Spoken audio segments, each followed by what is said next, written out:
Morning વિદ્યાર્થી મિત્રો, આપણે ગઈકાલે તમે જુઓ ચેપ્ટરની અંદર શ્વસન વિશે શીખ્યા. એમાં મનુષ્યમાં શ્વસન તંત્રની રચના, એના અંગો વિશે, એક અગત્યનો સૌથી પ્રશ્ન. મનુષ્યના હૃદયની રચના, એ પણ અગત્યનો પ્રશ્ન છે. દરેકની વ્યવસ્થિત રીતે આકૃતિ દોરી અને લખજો વ્યવસ્થિત અને તૈયાર કરજો.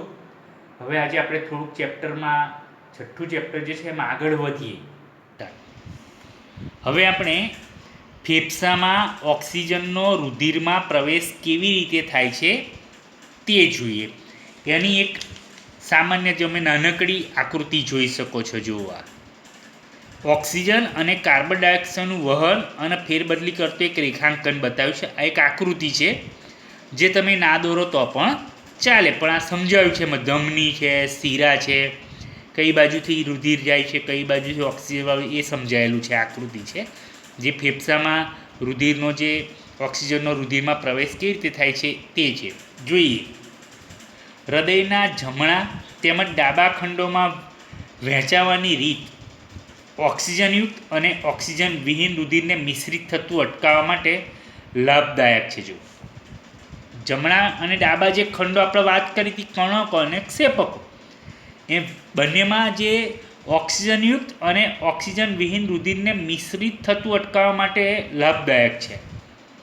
એ વહેંચણી શરીરને ઓક્સિજનનો વધુ પુરવઠો પૂરો પાડે છે. જો એ જે વહેંચણી કરે છે, એ બધા કણકો ક્ષેપકમાં જે બ્લડ જઈ રહ્યું છે રુધિર, એ પક્ષી અને સસ્તન વર્ગના જે પ્રાણીઓ છે, જેમ પ્રાણીઓ કે જેઓને વધુ ઉર્જાની જરૂરિયાત થાય છે, જો સસ્તન વર્ગના પક્ષી પ્રાણીની વાત, તેઓ માટે આ પદ્ધતિ ફાયદાકારક છે. કેમ?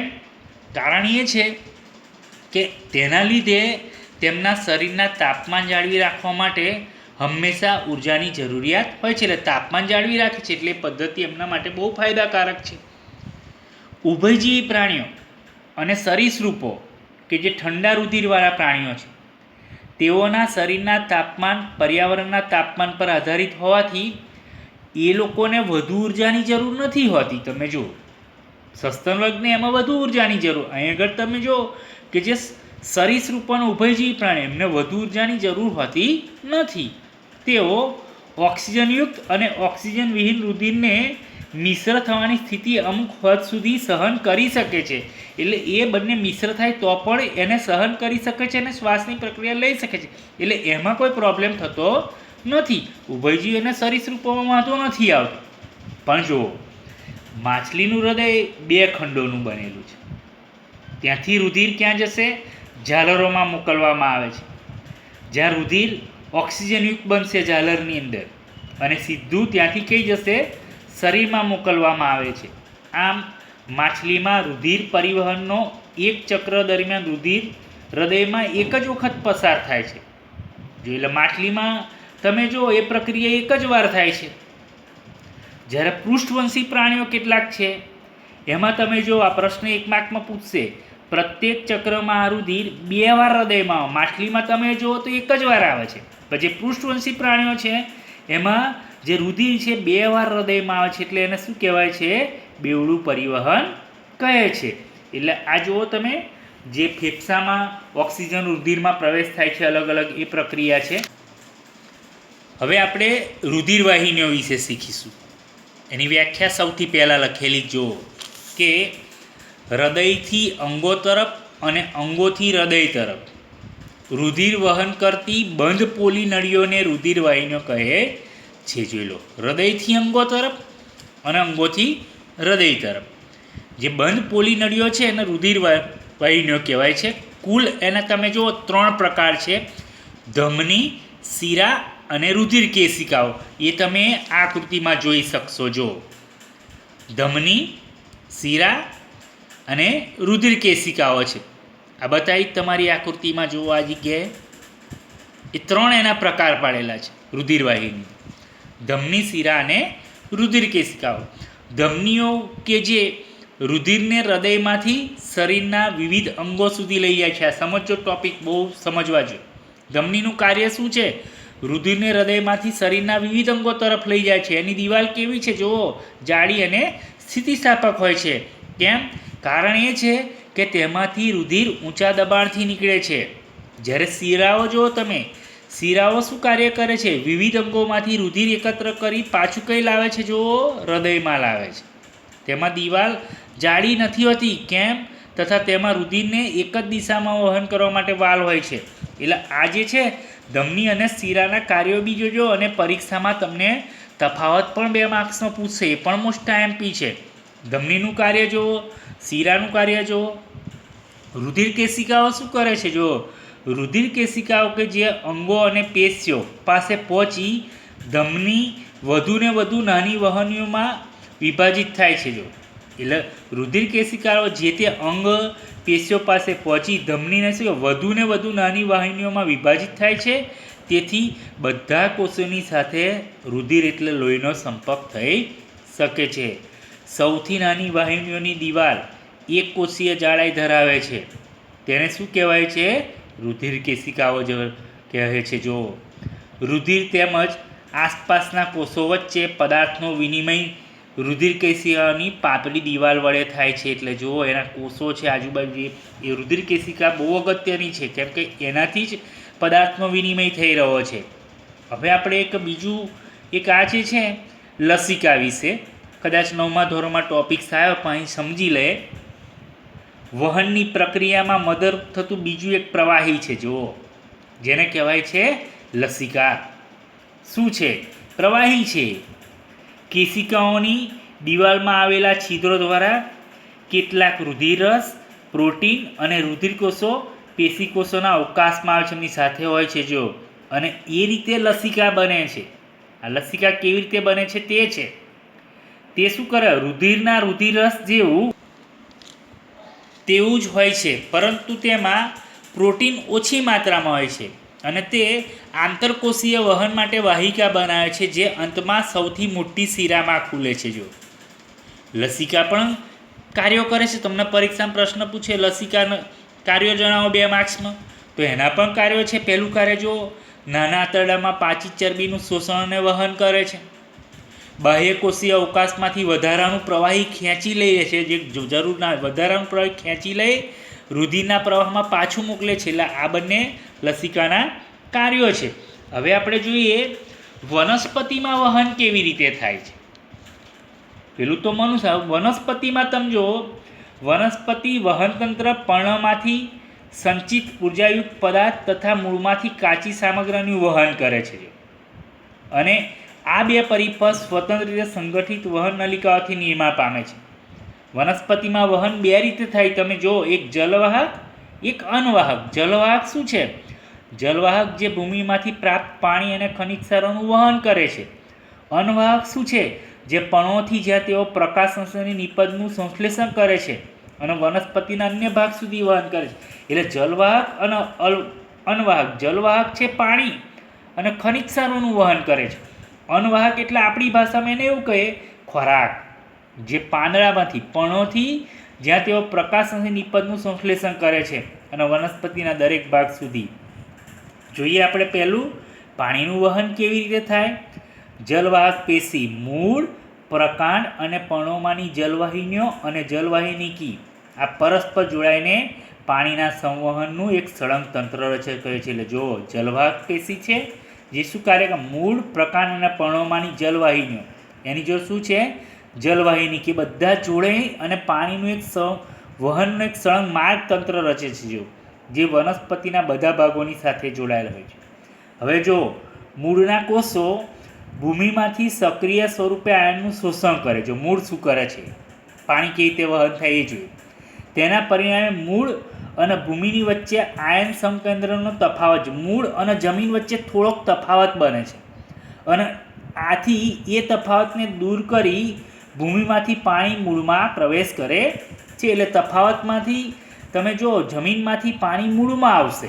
હવે જોઈએ, એટલે કે પાણીનું વહન મૂળની જલવાહકની મદદથી થાય છે, અને પાણીના સ્તંભનું નિર્માણ કરે. સળંગ એક સ્તંભ રચાય જે સતત ઉપરની તરફ ધકેલે છે પાણીને. પરંતુ કેટલાકનો પ્રશ્ન થાય, વધુ ઊંચાઈ ધરાવતી વનસ્પતિમાં પાણીનું વહન કેવી રીતે થાય? તો વધુ ઊંચાઈ ધરાવતી વનસ્પતિમાં પાણીના વહન માટે દબાણ જે થાય છે તફાવતનું એ પૂરતું નથી હોતું. આથી વનસ્પતિ સૌથી વધુ ઊંચાઈએ પાણી પહોંચાડવા માટે બીજી યુક્તિ અપનાવે છે અને કારણ છે કે રાત્રિ દરમિયાન પાણીના ઉદ્વહન માટે મૂળદાબ જરૂરી છે.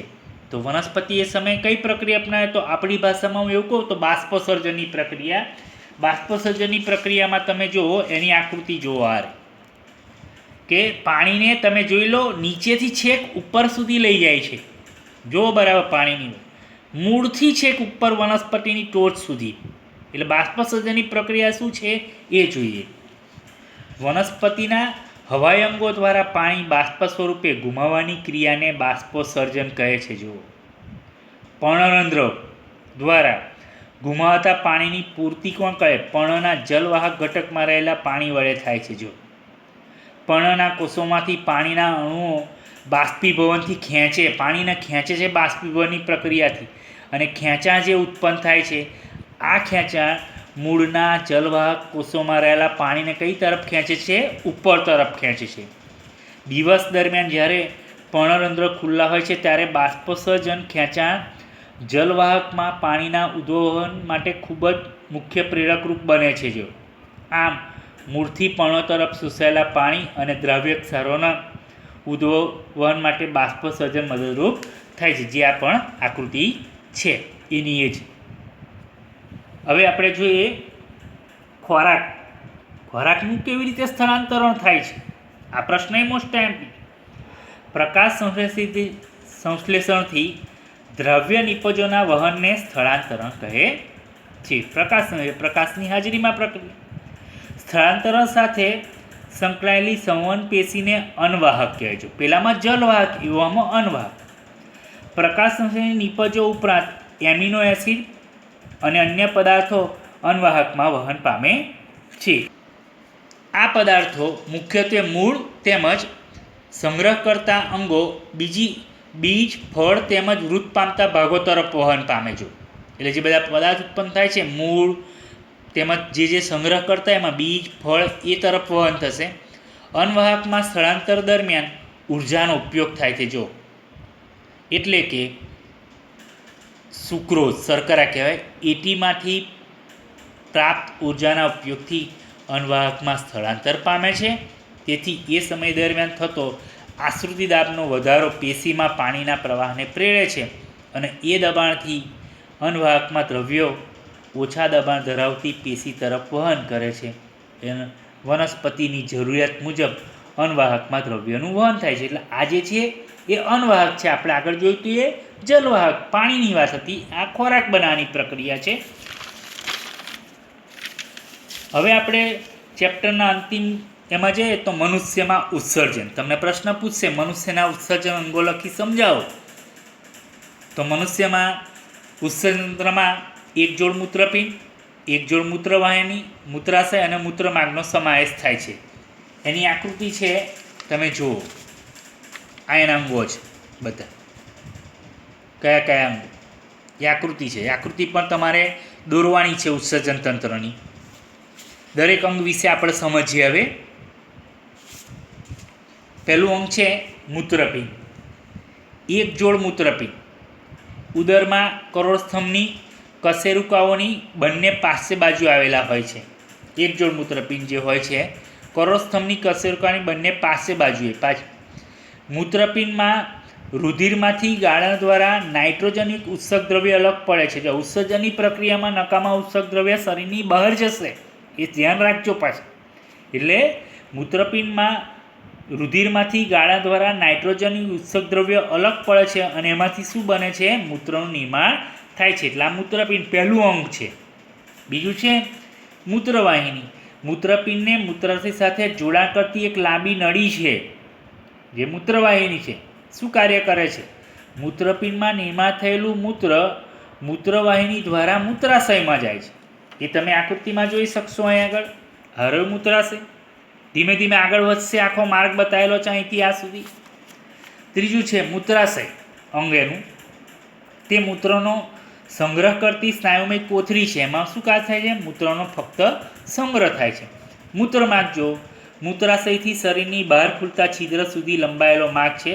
તે દ્વારા મૂત્રનું ઉત્સર્જન થાય છે. એટલે આ જે છે એ મનુષ્યના ઉત્સર્જનના અંગો છે. સમજાવો, પરીક્ષામાં પ્રશ્ન પૂછે અને એની આકૃતિ છે.